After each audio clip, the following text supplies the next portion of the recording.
We also have some special guests all the way from New York, y'all, and they'll be talking to us about how dancing recharges their batteries. All this and more only on Bella.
To expect from the Battery Dance Company. Yes, those are our special guests all the way from New York, and I'm going to have a little chat with them in just a bit.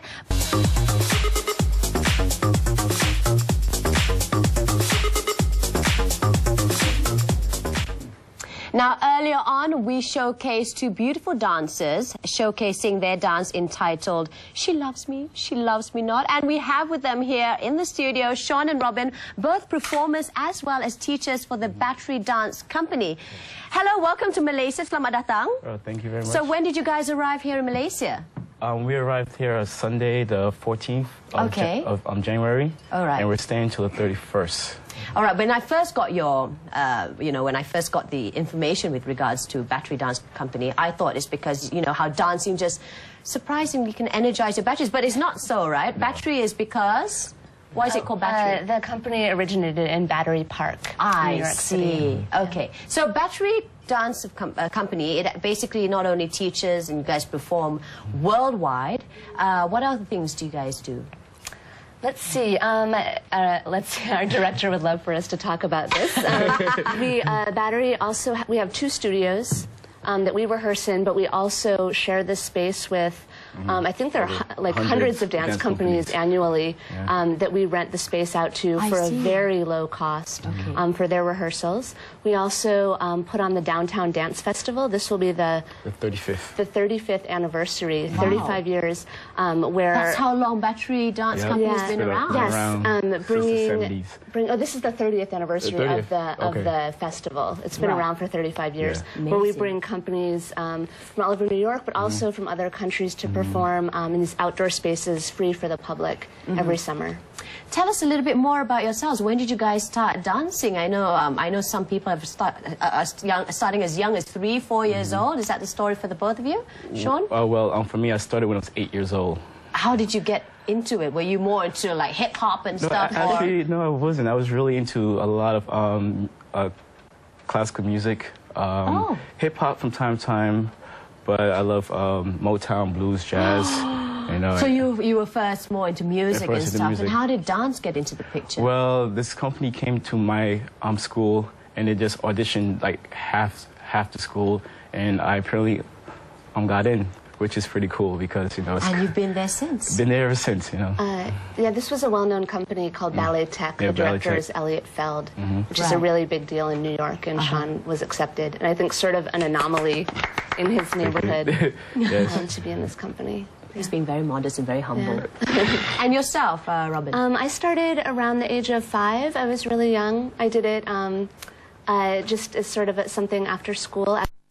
so that my mom had more time to be at work and not watching me. And it moved on to dancing in the basement of a mall, doing tap, jazz, and gymnastics. And then from there, I got more serious. Did you just start teaching, or has it been performing and teaching all the way for the both of you? I know we've been performing since we were very young, mostly performing, and teaching is only... It just happened. More with battery dance. Yes. For me, I started when I was 23. And my first hip-hop class ever to teach was in Poland. How young are you, Sean? I'm 30. Oh, wow. Dancing keeps you young, ladies and gentlemen. Dancing keeps you young. It's Go true. ahead, sorry. My first hip-hop class was in 2003 in Poland. And I didn't know what I was doing at first, because I can't teach hip-hop and I can't teach any other style of dancing. I just love to do it, you know. So, but over the course of the years... So battery dance teaches any sort of genre of dance performances? Yeah, we do. We teach ballet classes, modern classes to create your own choreography, hip-hop classes. What is the most popular choice classes? Everybody loves hip-hop everywhere. Really? Yeah. But everyone puts, you know, most parents will put their children to ballet classes. That's like the classic or the 101, right? I don't know. I think so. I think, but nowadays, you know, kids see so much, especially online and on YouTube and on MTV. Facebook, it's mostly hip hop, and so when they hear that we're coming from New York, they're expecting that. So a lot of times they're shocked when we're having them do modern dances where they're rolling on the floor or sort of, you know, tilting off balance. And so you guys have been around the world just performing, teaching.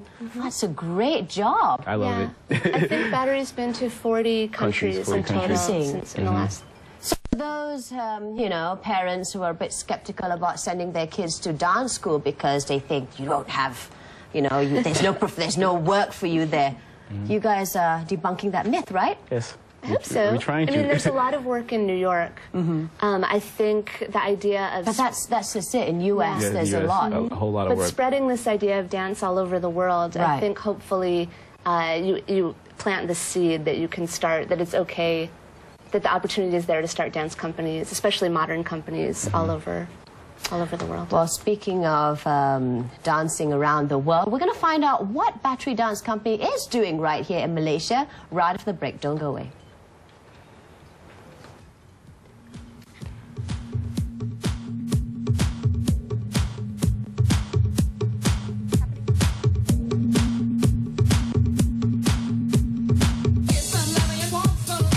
Welcome back. Yes, we're still with Sean and Robin from the Battery Dance Company, and we're going to find out what exactly are they doing here. Now, one thing for sure is the founder of Battery Dance Company not only believes that it should be a platform for artistic expression and stuff, but you guys also believe that dance is a tool for diplomacy, to basically unite countries and cultures from all around the world. So is that the reason why you're here? Is there some collaboration of some sort? You want to answer this? Yeah, we've been brought over by the American Embassy. Oh. And so we sort of serve as ambassadors of goodwill often when we're going abroad.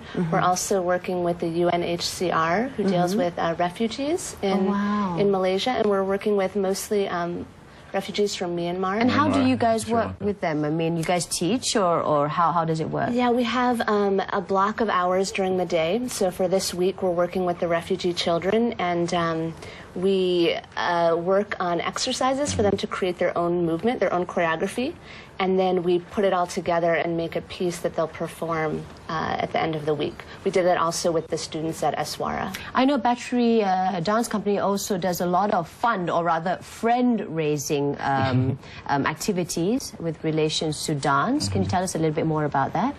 Well, Battery, most of the time we get half the money from the U.S. State Department, but other times we have to raise the rest by ourselves. And Jonathan Hollander, he actually goes out to most of his onboard members and acts and tell them what we're supposed to do in all these tours and in all these different countries. And he usually goes to Washington, D.C. to sit down with all these ambassadors and talk about the whole project. Do you go with him for that? Oh, no, we don't. No, he does most of the networking. Yes. We Right. do most of the teaching and performing.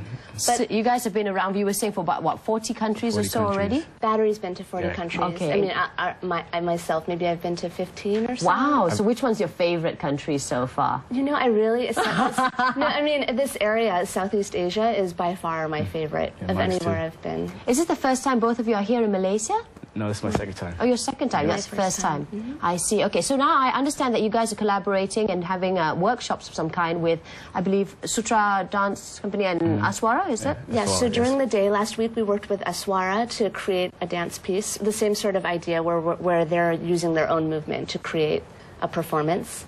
We just sort of give them guidelines and instructions.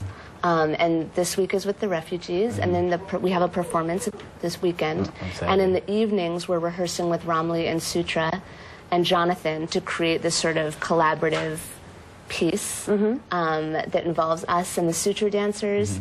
They'll be coming to New York for the Downtown Dance Festival in I August. see. In August. Is this the first time they're collaborating with Battery, Sutra and Yes. Battery? Yes, Yes. definitely. I And see. then we're coming back in September. To 24th. Malaysia? Yeah, to to Malaysia. Malaysia. Great, great. For more workshops, the same sort of workshops, but all over Malaysia. I think also in Malaysian Borneo. What happens in your workshops? And is it just purely for dancers, or, you know, or can someone who has no dance background whatsoever come for these workshops? Yeah, I think that people, usually we don't get kids or adults or teenagers that have any type of background of dance at all. Oh, okay, But- that's interesting. But at the end, they think that, oh, I can't dance, I can't do anything like this. But at the end, they actually create movement with their bodies and with the tools that we actually give them.